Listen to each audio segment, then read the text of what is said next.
दोस्तों आप सभी का बहुत बहुत स्वागत है एक बार फिर से मेरे इस YouTube चैनल पे। तो दोस्तों आप सभी से मैं रिक्वेस्ट करना चाहूँगा कि मेरे इस YouTube चैनल को आप लोग सब्सक्राइब करके रख लीजिए। बहुत ही इन्फॉर्मेटिव इन्फॉर्मेशन प्रोवाइड किया जाता है। तो देखिए दोस्तों, जैसे कि मैंने थंबनेल में लिखा हुआ है कि आधा से अधिक सीटें जो है इस बहाली प्रक्रिया में वो खाली रहने वाली है, और ये एकदम पूरी सच बात है। क्यों, अभी मैं आप सभी को वीडियो में आगे बताऊंगा, अंत तक वीडियो ज़रूर देखिएगा। तो यहाँ पे देखिए, आप लोगों को अभी पता चल ही गया होगा कि डीवी जो है अभी वर्तमान प्रक्रिया में जो है डीवी का प्रोसेस अभी चल रहा है इस वैकेंसी में, ठीक है। तो डीवी की जो प्रक्रिया अभी चल रही है, इसमें आप देख ही रहे हैं कि बहुत सारे कारणों के चलते बहुत सारे स्टूडेंट्स को जो है वो रिजेक्ट कर दिया जा रहा है। नोटिस हाथ में थमा दिया जा रहा है कि आप जो है इन कारणों से इस वैकेंसी में एलिजिबल नहीं हो, या फिर आपको डेट दिया जा रहा है।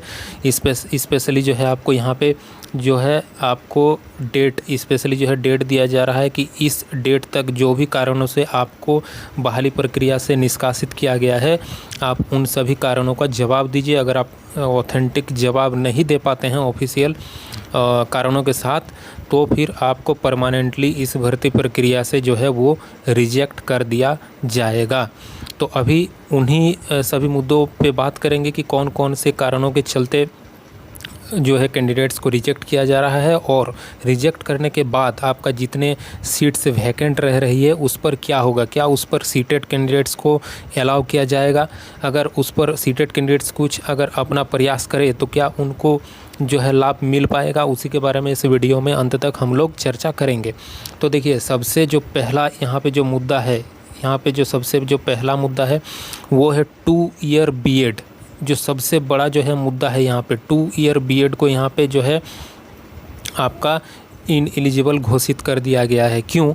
क्योंकि आप लोगों को याद होगा दोस्तों कि जब इनिशियल विज्ञापन यानी कि एडवर्टाइजमेंट जब निकला हुआ था इनिशियल 2023 जुलाई 2023 में, तो उसमें जो आधार था, जो एसेंशियल क्वालिफ़िकेशन था, वो जेटेट 2016 जो था वो एसेंशियल क्वालिफ़िकेशन था।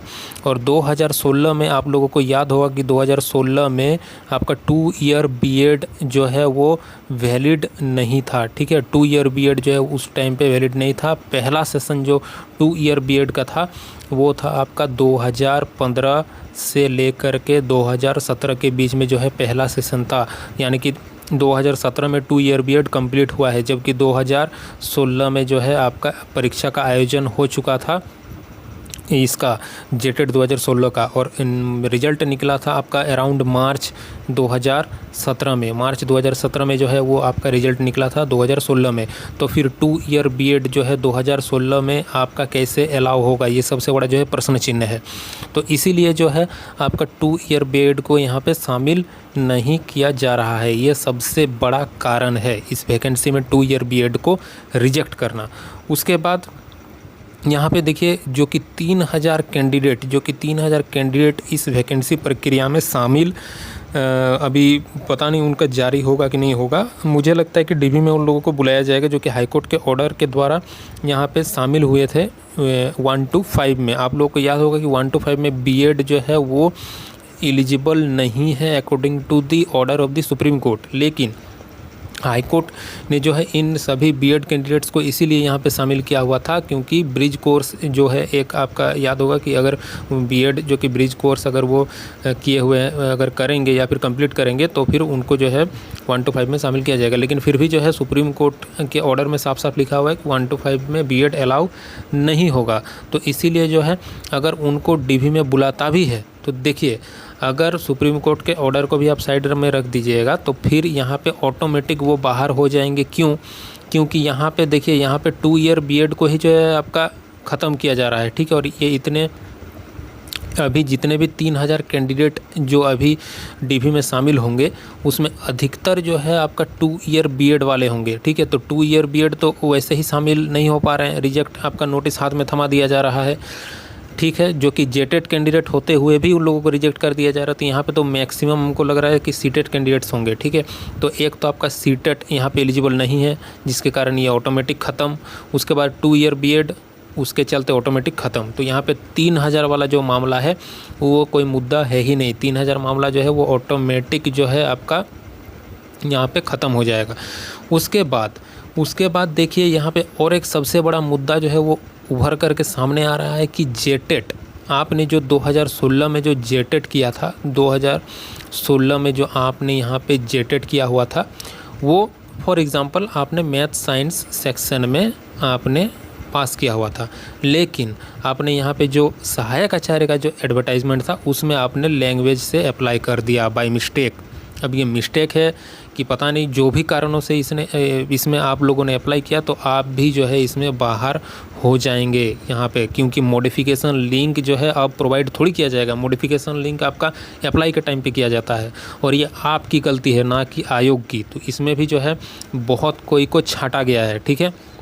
ये भी एक सबसे बड़ा मुद्दा है। उसके बाद और एक सबसे बड़ा मुद्दा है कि आपका इग्नू वाला बीएड को भी जो है यहाँ पे आपका छाट दिया जा रहा है। इग्नू भी यहाँ पे अलाउ नहीं किया गया है, क्योंकि जो इनिशियल वैकेंसी था उसमें 2 ईयर बीएड है ही नहीं, तो फिर आप इग्नू से करो। हाँ, एक आपका जो है एक लीवरेज आपको प्लस पॉइंट ये है कि आप लोग अगर केस करके जीतते हैं, क्योंकि 2015-17 से पहले जो है इग्नू में 2 ईयर बीएड अलाउ था, तो आप लोग जितने भी जेटेट कैंडिडेट हैं जो कि इग्नू से बीएड किए हुए हैं, जो कि वैलिड है, मान लीजिए इग्नू में बीएड करने का जो भी क्राइटेरिया है, जैसे कि आपको डीएलएड होना चाहिए और टीचिंग एक्सपीरियंस होना चाहिए, उसमें भी आप खरा उतर रहे हैं, तो फिर आप हाई कोर्ट में केस दायर कर सकते हैं कि सर देखिए मेरा क्या गलती है, मैंने 2016 में जेटेट पास किया। 2016 में जो है आपका एक पॉइंट में मेंशन था कि अपीयरिंग कैंडिडेट जिसका सेशन कंप्लीट हो चुका है, जो कि फाइनल एग्ज़ाम में बैठ भी चुके हैं, वो भी इसमें अलाउ होंगे, ठीक है, वो भी इसमें अलाउ होंगे, 2016 का जेटेट परीक्षा दे पाएंगे अगर वो अपीयरिंग में है, उसका सेशन कंप्लीट हो गया है। तो अब मान लीजिए आप लोग इग्नू के 2 ईयर बीएड, इग्नू में 2 ईयर बीएड वैलिड था, रेगुलर में 15-17 से लागू हुआ था, लेकिन इग्नू में तो पहले से लागू था ना। अब इग्नू में पहले से लागू था तो इसमें आपकी क्या गलती है, आप केस कर सकते हैं और उसमें अगर आप जीतते हैं तो फिर यहाँ पे आपको शामिल कर दिया जाएगा, लेकिन उसका प्रोसेस बहुत लेंदी है, पता नहीं तब तक ज्वाइनिंग कंप्लीट भी हो जाएगा। तो इसीलिए जो भी करना है आप लोग त्वरित कार्रवाई कीजिए।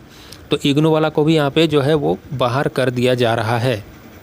उसके बाद यहाँ पे देखिए आपका जो कि शिफ्ट वाइज हर एक शिफ्ट में जो है 300 करके जो है वो कैंडिडेट्स को बुलाया जा रहा है। इसमें से आपका जो 50% कैंडिडेट है उसको यहाँ पे निकाल दिया जा रहा है, डीवी में छांट दिया जा रहा है। तो 50% स्टूडेंट अगर छट गया तो यहाँ पे सीट्स जो है वो 50% आपका वैकेंट रह गया।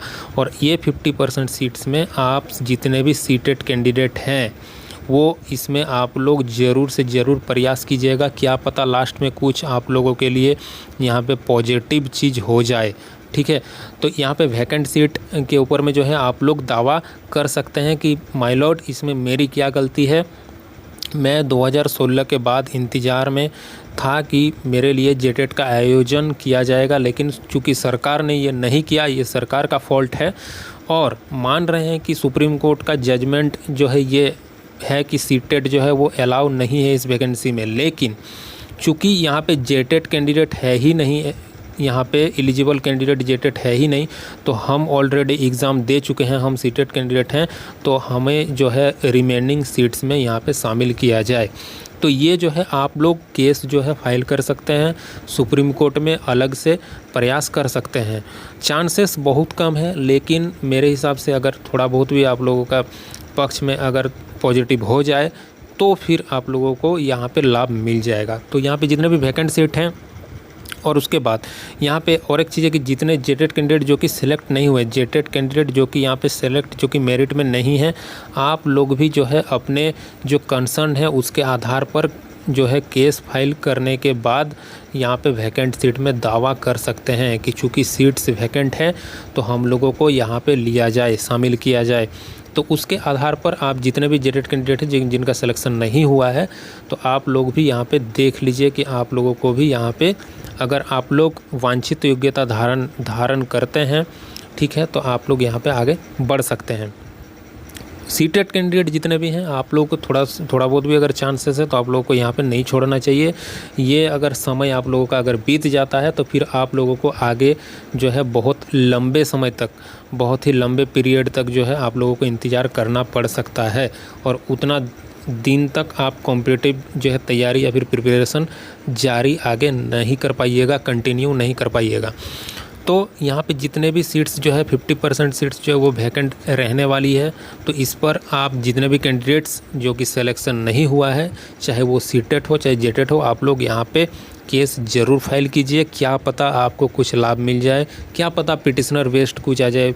देखिए, अगर सुप्रीम कोर्ट में सीटेट को अलाउ नहीं भी करता है, चूँकि आप जो है अगर सुप्रीम कोर्ट को ये कन्विंस अगर वो हो जाते हैं कि नहीं भाई आपके साथ जो है वो अन्याय हुआ है, इनजस्टिस आपके साथ हुआ है, तो फिर वो सीटेट को ना छेड़ते हुए, सीटेट को एलिजिबल ना करते हुए पिटिशनर बेस्ड भी वहाँ पे फैसला दिया जा सकता है। जैसे कि आपका सोनी कुमारी केस में आपका यहाँ पे हुआ था। सोनी कुमारी केस में यहाँ पे आप लोगों को याद होगा कि सोनी कुमारी ने जो केस फाइल किया हुआ था टीजीटी में, वहाँ पर भी जो है पिटिशनर बेस्ड फैसला आया था। तो यहाँ पे आप लोगों के लिए भी पिटिशनर बेस्ड फैसला आ सकता है।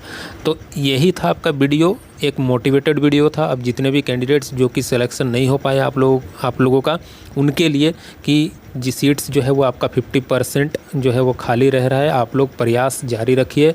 कोर्ट के द्वारा ही आप लोगों को कुछ लाभ मिल सकता है, पिटिशनर बेस्ड कुछ लाभ मिल सकता है। तो उसी के रिगार्डिंग ये वीडियो था, एज अ मोटिवेटेड वीडियो आप लोगों के लिए। तो बहुत बहुत धन्यवाद वीडियो को अंत तक देखने के लिए। इस वैकेंसी के रिगार्डिंग आगे जो भी जो अपडेट आएंगे आपको इस चैनल पे देखने को मिलेगा। अभी देखिए, अभी लैंग्वेज का जो भी है वो डीवी आने वाला है, और फिर आपका 1 to 5 का भी जो है वो डीवी लिस्ट जारी होने वाला है। तो उसके रिगार्डिंग भी जो इन्फॉर्मेशन इस चैनल में शेयर किया जाएगा। आप लोग इस चैनल को सब्सक्राइब ज़रूर कर लीजिए, आप लोगों के फ़ायदे का जो है वो बात रहेगा। वीडियो को अंत तक देखने के लिए बहुत बहुत धन्यवाद। चैनल को सब्सक्राइब, वीडियो को लाइक शेयर जरूर कीजिएगा। बहुत बहुत धन्यवाद।